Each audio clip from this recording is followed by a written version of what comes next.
എല്ലാവർക്കും നമസ്കാരം. പുതിയ ഒരു വീഡിയോയിലേക്ക് സ്വാഗതം. ഇന്ന് നമ്മൾ തയ്യാറാക്കാൻ പോകുന്നത് പ്രോട്ടീൻ അവിയലിൻ്റെ റെസിപ്പിയാണ് ഞാൻ നിങ്ങളെ പരിചയപ്പെടുത്തുന്നത്. അതിനായി ഒരു 30 ഗ്രാം കടലപ്പരിപ്പ് അരമണിക്കൂർ കുതിർത്ത് 2-3 പ്രാവശ്യം കഴുകി ഈ കുക്കറിലേക്ക് ഇട്ടിട്ടുണ്ട്. ഇതിലേക്ക് ആവശ്യമുള്ള മഞ്ഞൾപ്പൊടി ഇട്ട് കൊടുക്കുക. ഇതിൽ പാകത്തിന് ഉപ്പും കൂടി ഇട്ട് കൊടുക്കുക. അതിനുശേഷം നമുക്ക് വെള്ളം ഒഴിച്ചു കൊടുക്കാം. കടലപ്പരിപ്പ് വേവുന്നതിന് ആവശ്യമായ വെള്ളം മാത്രം ഒഴിച്ചാൽ മതി കേട്ടോ. ഇതൊന്ന് നന്നായി ചേർത്ത് ഇളക്കിയതിന് ശേഷം നമുക്കൊരു 3 വിസിൽ വരുത്തിയെടുക്കാം. 3ാമത്തെ വിസിൽ വന്നു കഴിഞ്ഞു. ഇനി അടുപ്പ് ഓഫ് ചെയ്യും. പ്രോട്ടീൻ അവിയലിനായി നമ്മൾ 4 പച്ച തക്കാളി എടുത്തിട്ടുണ്ട്. ഇത് നമുക്ക് നീളത്തിലൊന്ന് നുറുക്കിയെടുക്കാം. ഈ അവിയൽ നല്ല ഹെൽത്തിയും ടേസ്റ്റും ആണ് കേട്ടോ.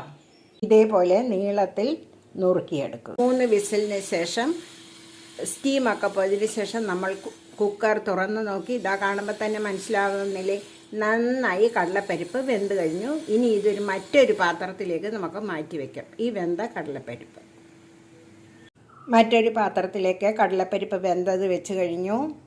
നുറുക്കിയതിലേക്ക് അതിനാവശ്യമുള്ള ഉപ്പും മഞ്ഞൾപ്പൊടിയും ഇട്ട് കൊടുത്ത് അല്പം ഒന്ന് ഇളക്കി വയ്ക്കാം. ഒരു 5 മിനിറ്റ്. 5 മിനിറ്റ് ആയി കഴിഞ്ഞു. ഇതാണ്ടോ, ഇതിൽ നല്ലപോലെ അതിൻ്റെ ജലാംശം ഉണ്ട്. ഇനി നമ്മൾ വേവിക്കുന്നതിന് വെള്ളമൊന്നും ഒഴിക്കേണ്ട. ഇത് ഈ കുക്കറിലേക്ക് തന്നെ നമുക്ക് ഇട്ട് കൊടുക്കാം. ഇനി ഇതിലേക്ക് ഒരു പച്ചമുളക് നുറുക്കിയതും കൂടി ഇട്ട് കൊടുത്ത് നമുക്ക് വേവിക്കാം. ആ പരിപ്പ് വെന്ത കുക്കറിൽ തന്നെ ഇട്ടാൽ മതി കേട്ടോ, വേറെ കുക്കറിൻ്റെ ഒന്നും ആവശ്യമില്ല. ഇനി നമുക്ക് ചെറുതായി ഒന്ന് അടച്ച് വയ്ക്കാൻ. വെയിറ്റ് ഒന്നും ഇടേണ്ട.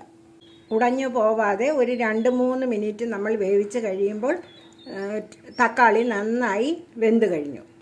3 ചിരവ നാളികേരം, 1 നുള്ളി ജീരകം, 1 പച്ചമുളക് എന്നിവ ചേർത്ത് മിക്സിയിലിട്ടൊന്ന് പൊടിച്ചെടുക്കും.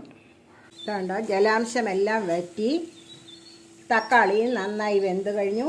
ഇനി നമ്മൾ വേവിച്ച് വെച്ച കടലപ്പരിപ്പ് ഇതിലേക്ക് ഇട്ട് കൊടുക്കുക. നാളികേര മസാലയും ഇതിലേക്ക് ഇട്ട് കൊടുക്കാം. കുറച്ച് കറിവേപ്പില ഇട്ട് കൊടുക്കുക. സ്പൂൺ പച്ച വെളിച്ചെണ്ണയും കൂടി ഒഴിച്ച് ചേർത്തിളക്കാം. നല്ല ഹെൽത്തിയായ ഒരു പ്രോട്ടീൻ അവിയൽ തയ്യാറാക്കി കഴിഞ്ഞു. എല്ലാവരും ഇതുപോലെ തയ്യാറാക്കി നോക്കുക. ചാനൽ കാണുക, സപ്പോർട്ട് ചെയ്യുക. എല്ലാവർക്കും നല്ല ഒരു ദിവസം ആശംസിക്കുന്നു. നന്ദി, നമസ്കാരം. താങ്ക്